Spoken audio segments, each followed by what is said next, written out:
욥기 38장 22절부터 31절까지 말씀입니다. 22절 내가 눈 곳간에 들어갔었느냐 우박 창고를 보았느냐. 원문은 이렇습니다. 너는 눈 창고들 속에 들어가 보기라도 했더냐 우박 창고들을 너는 보았더냐. 자, 어떤 분들은 이런 걸 놓고 고대인들은 과학적이지 못했다 이런 얘기를 해요. 그러나 이게 과학적이냐 아니냐를 따질 수 있는 그런 말씀이 아닙니다. 한번 잘 그 말씀을 음미해 보면 눈 창고들이 있다는 거예요. 근데 그 눈 창고들이 있는데 그 속에 네가 들어가 보기라도 했더냐. 또 눈보다 큰 우박 창고가 있다는 거예요. 그것을 너는 보았느냐. 이렇게 말씀하고 있습니다. 이것은 눈을 저장해 놓는 창고가 있어서 거기다가 하나님이 이렇게 끄집어서 눈을 내리고 우박 창고들이 있어서 그렇게 했다는 게 아닙니다. 이런 뜻입니다. 눈이 내린다. 그리고 우박이 내린다. 하늘에서 뭔가 그 얼음 덩어리가 떨어지는데 우박은 한여름에도 떨어진단 말이에요. 참 신기한 자연현상 아니겠습니까? 이러한 자연의 이치를 너는 잘 파악하고 있느냐 이런 뜻이에요. 그러니까 이 세상에는 말이죠. 그 눈이라는 것도 이렇게 분석해 보면 눈송이 하나하나가 모양이 다 달라요. 참 신비한 일입니다. 과학적으로 얘기하면 여러 가지 또 얘기할 수 있겠지만 그러나 이 문학적으로 한번 생각을 해보시라는 것이죠. 이것은 인간이 어떻게 할 수 있는 것이 아닙니다. 이것은 하나님만이 하실 수 있는 그런 영역이라는 것이죠. 우리 인생 가운데 하나님이 하시는 영역이 있다는 것을 아는 것은 참 중요합니다. 하나님이 하시는 영역을 우리 인간들이 나도 다 할 수 있습니다라고 달려붙는 것이 이게 교만입니다. 그래서 하나님을 경외하고 하나님만이 하실 수 있는 그 영역이 있는데 욥아 너는 하나님의 영역을 알고 있지 않느냐. 지금 그런 뜻이에요. 욥이 이런 얘기를 들으면서 이게 깨닫죠. 그러면서 또 이런 얘기를 하십니다. 23절 내가 환난 때와 교전과 전쟁의 날을 위하여 이것을 남겨두었노라. 원문 이렇습니다. 내가 억누르고 있었던 것은 힘들어하는 시간 때문에 전쟁과 전투의 날 때문이니라. 자, 이게 무엇이냐 하면은 비를 내리기도 하고 그 비가 또 눈이 돼서 내리기도 하고 혹은 우박이 돼서 떨어지기도 한다는 것이에요. 그래서 여기서 억제한다는 것은 이게 눌러놓았다는 거예요. 우리식으로 얘기하면은 절제해 놓는다는 거예요. 생각을 해보세요. 한여름에 막 눈이 펑펑 내리고요. 우리식으로 생각하는 겁니다. 한겨울에 장맛비가 막 쏟아지면 이게 얼마나 웃기겠어요. 겨울에는 겨울대로 눈이나 이런 것이 내리고 또 여름에는 비나 우박이 떨어지게 되는 것이죠.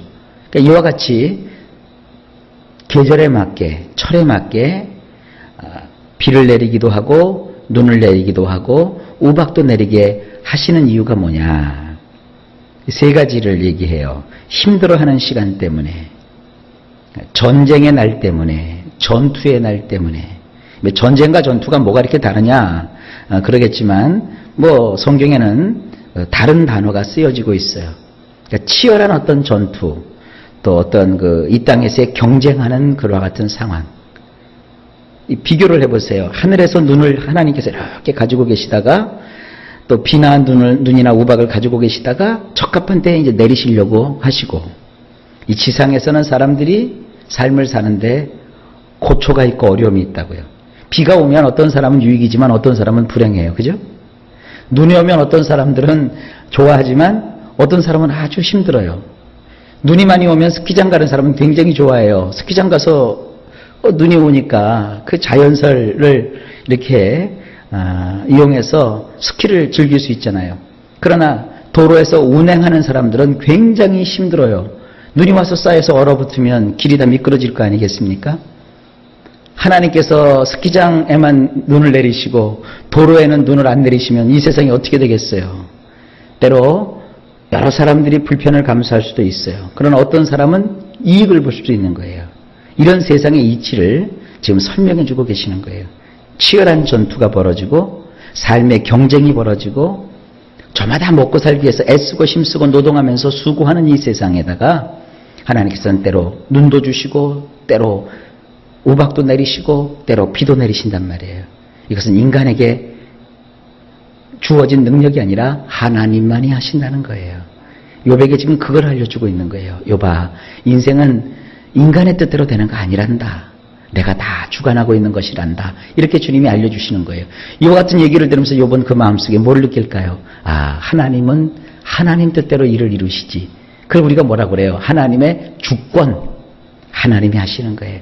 그러니까 인생을 사람의 관점에서 볼 때는 아이고 나만 불행해 나만 불행해 그러지만 하나님의 관점에서 보면 골고루예요. 골고루. 그러니까 여러분들 주어진 삶 속에서 너무 막 이렇게 치를 떨거나 그렇게 하지 마세요. 다 하나님은 공평하게 하시는 거예요. 가난한 사람들이 다 불행하지 않습니다. 가난한 사람도 가난한 사람 나름대로 행복이 있고요. 돈 많이 가진 부자들도 여러분 다 그 나름대로 행복과 불행이 다 섞여 있는 거예요. 그러니까 세상은 어떻다? 하나님 앞에서는 공정하고 공평하다. 24절입니다. 광명이 어느 길로 뻗치며 동풍이 어느 길로 땅에 흩어지느냐. 원문이 이렇습니다. 빛이 분산되는 이런 길은 어디이더냐. 지구상에서 동풍이 흩어 없어지는 곳 말이다.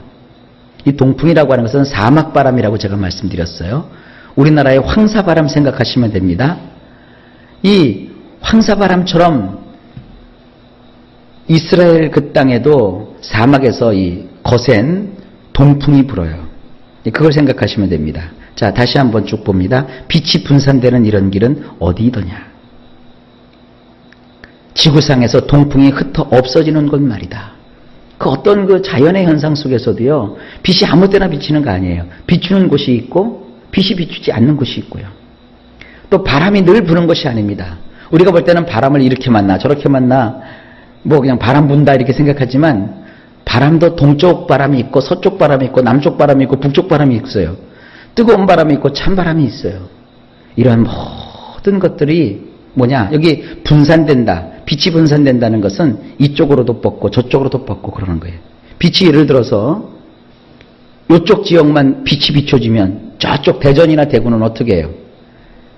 낮이 되면 서울도 환하고 제주도도 환하고 빛이 사방으로 골고루 퍼지는 거예요.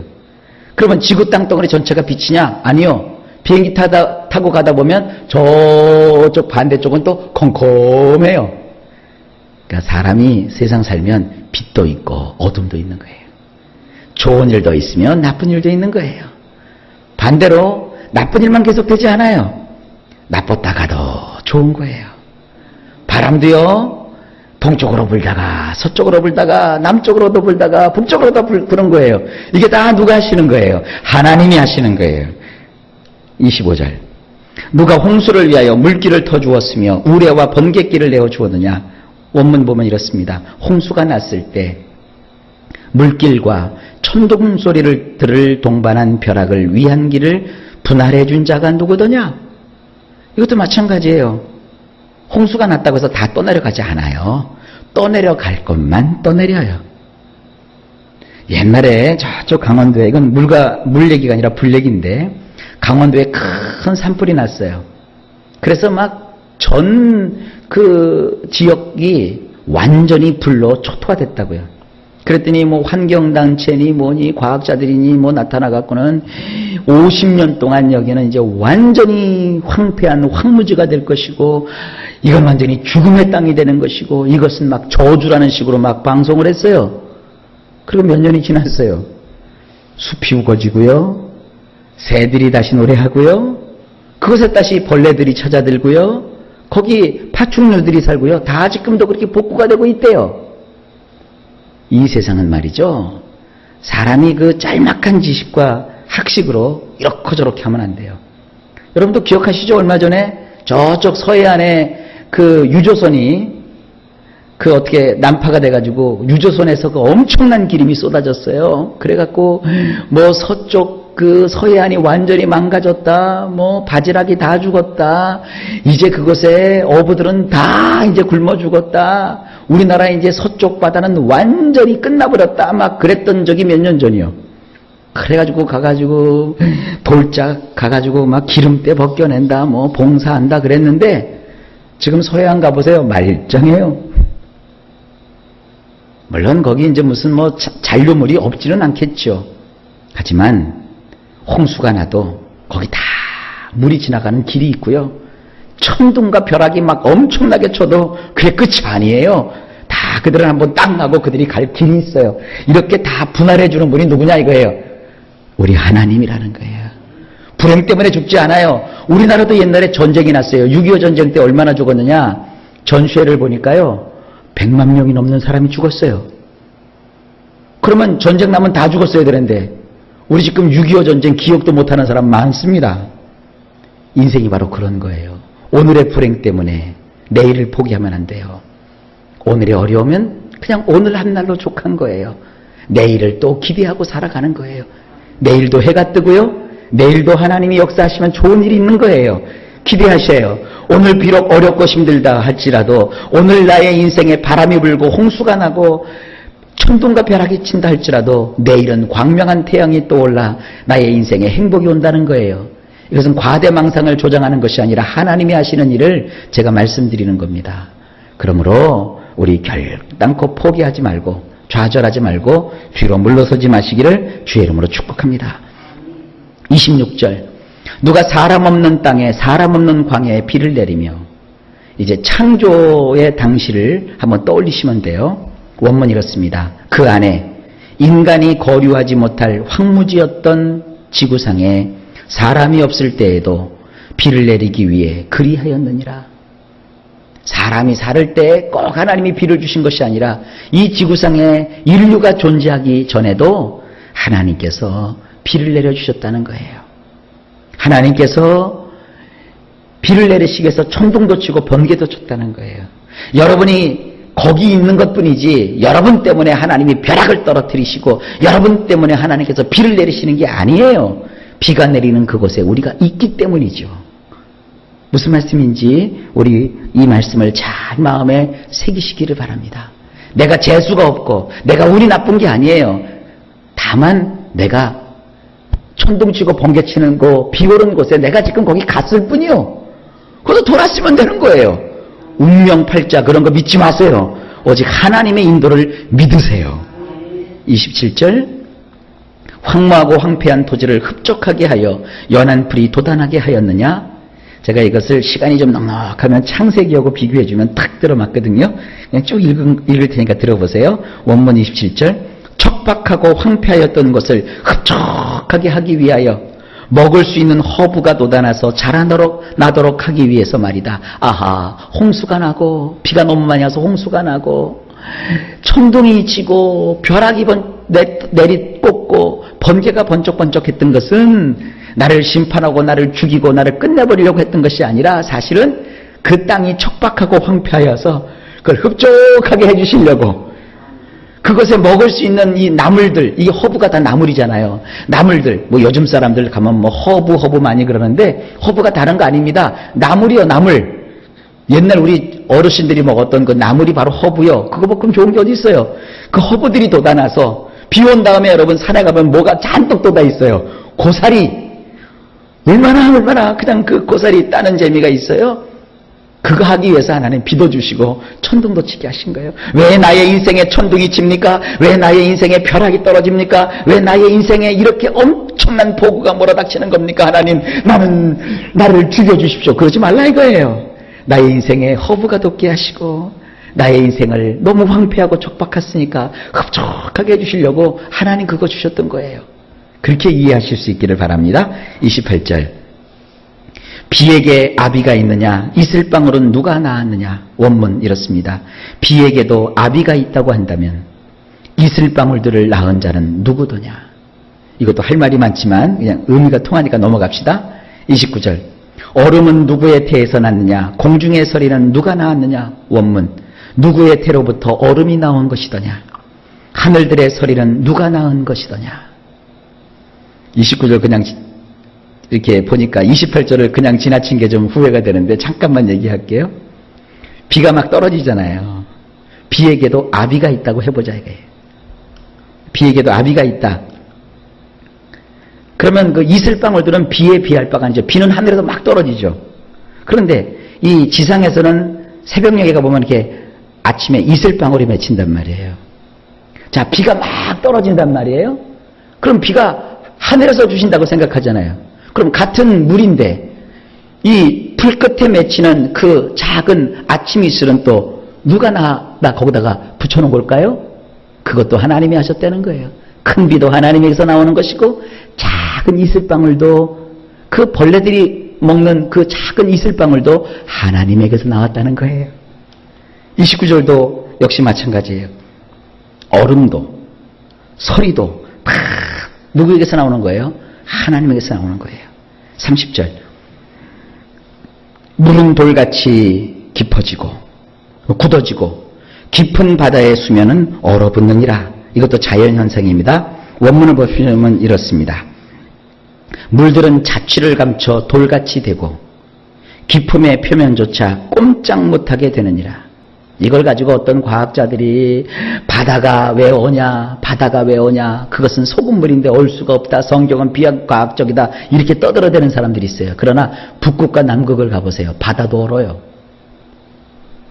이건 뭐냐면 꼭 바다가 어느냐 안 어느냐 이렇게 표현한 것이 아니라 이겁니다. 때가 되면 그렇게 찰랑찰랑했던 물도 날씨가 추워지니까 어떻게 돼요? 물들이 다 사라져 버렸어요. 돌같이 딱딱히 굳었어요. 저쪽 실크로드를 따라가 보면은요, 큰 호수가 있는데 겨울이 되면요 그 호수가요 막 10m, 15m씩 얼어붙어요. 그래서 그 호수 위로 뭐가 다니면 탱크가 막 굴러다니고요, 트럭이 막 다녀요. 그게 얼음인지 그 밑이 강인지 몰라요. 그냥 도로요. 근데 따뜻한 날이 되면요 그 두터웠던 얼음이 다 녹아버리고 거기에 호수가 나타나요. 이 참 신기하지 않습니까? 그리고 깊음의 표면조차, 이거 보통 바다를 뜻하는데 바다의 표면조차도 겨울이 되면 이게 양쪽이 다 얼어버리니까, 육지 쪽이 얼어버리니까 바닷물조차도 이렇게 옴짝달싹하지 못하게 된다. 북극이나 남극을 생각하시면 돼요. 이거 다 누가 하시는 거다? 하나님이 하시는 거다. 마지막, 오늘의 마지막 31절. 내가 묘성을 메어 묶을 수 있으며 삼성의 띠를 풀 수 있겠느냐. 이거 삼성 그룹 할 때 그 삼성 아닙니다. 자, 원문을 보면 이렇습니다. 별 무더기를 너는 단단히 묶어버릴 수 있느냐? 이 별 무더기는 은하수 같은 걸 뜻하는 거예요.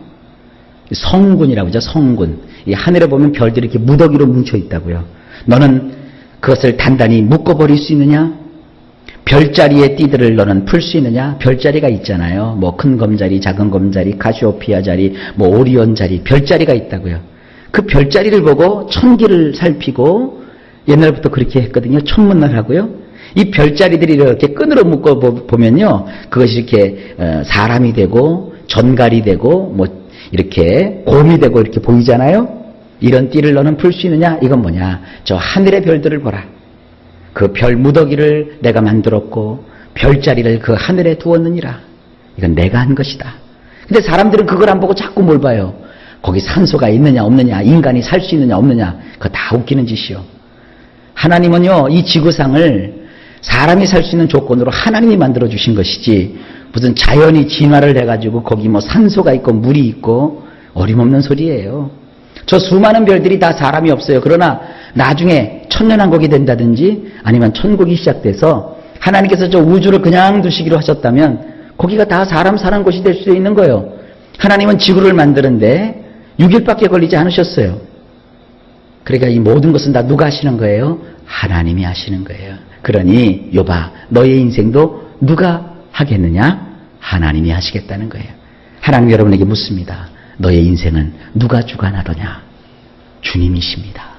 주님께 모든 걸 맡기고 우리는 하나님을 경외하고 경배하며 예수님을 잘 믿는 하나님의 백성들 되시길 예수님의 이름으로 축복합니다.